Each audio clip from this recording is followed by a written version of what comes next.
بسم اللہ الرحمن الرحیم۔ السلام علیکم۔ ایک شخص نماز فجر کے لیے حضرت خواجہ حسن بصری رحمۃ اللہ علیہ کی مسجد میں گیا تو مسجد کا دروازہ اندر سے بند پایا۔ اندر سے خواجہ حسن بصری رحمۃ اللہ علیہ کے دعا مانگنے کی آواز آ رہی تھی اور بہت سے لوگوں کے آمین کہنے کی آوازیں آ رہی تھی۔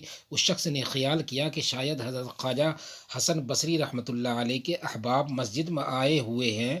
وہ کچھ دیر انتظار میں باہر بیٹھا رہا۔ کافی انتظار کے بعد جب صبح ہونے کا وقت قریب پہنچا، اس نے مسجد کے دروازے کو ہاتھ سے دھکیلا تو دروازہ کھل گیا، حالانکہ پہلے بند تھا۔ اندر حضرت خواجہ حسن بصری رحمۃ اللہ علیہ کے علاوہ اور کوئی نہ تھا۔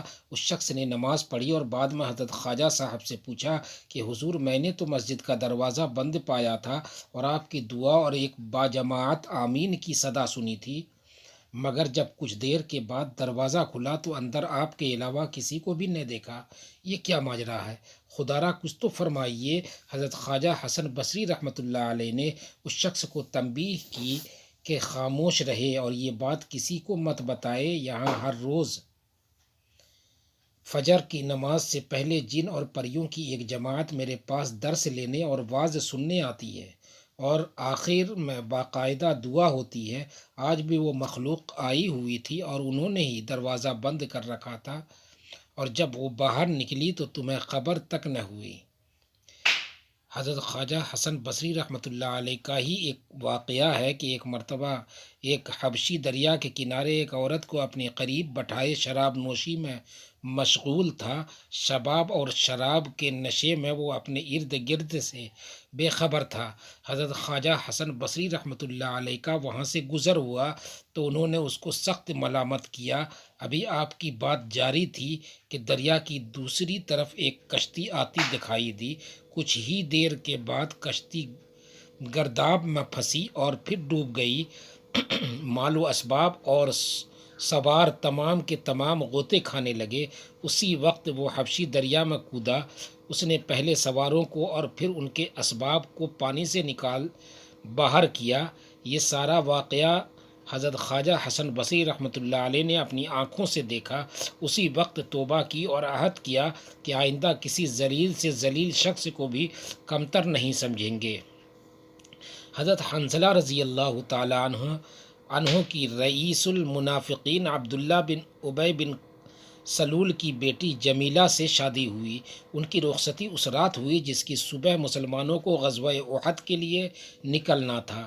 آپ رضی اللہ تعالیٰ عنہ نے رسول اللہ صلی اللہ علیہ وسلم سے اپنی نئی نویلی دلہن کے پاس پہلی رات گزارنے کی اجازت چاہی۔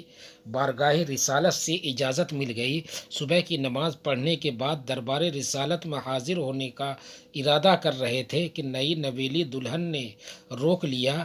وظیفہ زوجیت ادا کرنے کی وجہ سے جنبی ہو گئے اور غسل کی ضرورت پیش آ گئی۔ اسی وقت آپ کی اہلیہ محترمہ اٹھی اور اپنی قوم کے 4 آدمیوں کو بلوا بھیجا۔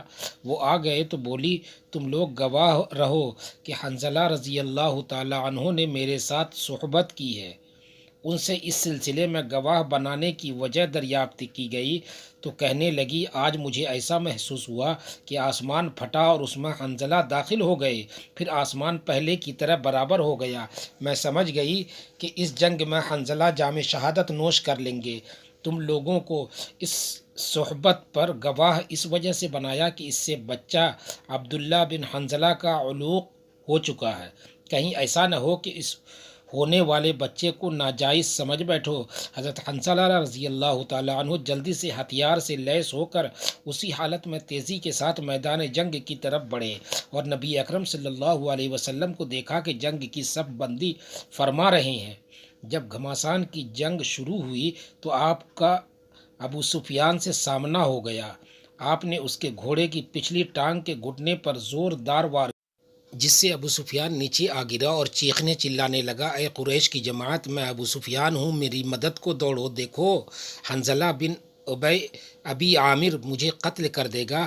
ہر ایک کو اپنی فکر تھی، کسی نے بھی اس کی آواز پر کان نہ دھرا، البتہ اسود بن شعوب یا شداد بن اسود اس کی مدد کے لیے دوڑا اور پیچھے سے آپ رضی اللہ تعالیٰ عنہ پر نیزے سے وار کیا، جس کی وجہ سے اسی وقت آپ رضی اللہ عنہ شہید ہو گئے۔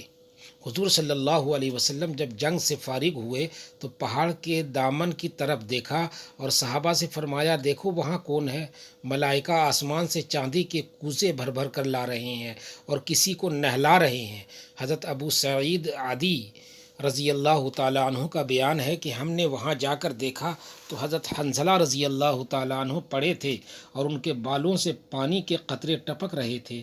میں نے حضور صلی اللہ علیہ وسلم کو اطلاع دی، پھر آپ صلی اللہ علیہ وسلم نے ارشاد فرمایا، ان کے گھر تحقیق کرو کہ یہ خاص معاملہ ان کے ساتھ کیوں ہوا۔ ان کی بیوی محترمہ نے جواب دیا کہ جس وقت جہاد کا اعلان ہوا وہ جنبی اور ناپاکی کی حالت میں تھے اور اسی حالت میں میدان جنگ کے لیے جہاد کے لیے نکل پڑے۔ رسول اللہ صلی اللہ علیہ وسلم نے یہ سن کر ارشاد فرمایا، ہاں اسی وجہ سے فرشتوں کی جماعت انہیں غسل دے رہی ہے۔ اس واقعے کی بنا پر حضرت حنظلہ رضی اللہ تعالیٰ عنہ کو غسیل ملائکہ، فرشتوں کے نہلائے ہوئے کہا جاتا ہے۔ دوستو چینل پر نئی ہیں تو چینل کو سبسکرائب کر کے بیل آئیکن کا بٹن ضرور دبائیں اور اس ویڈیو کو زیادہ سے زیادہ اپنے دوستوں میں شیئر کریں۔ شکریہ۔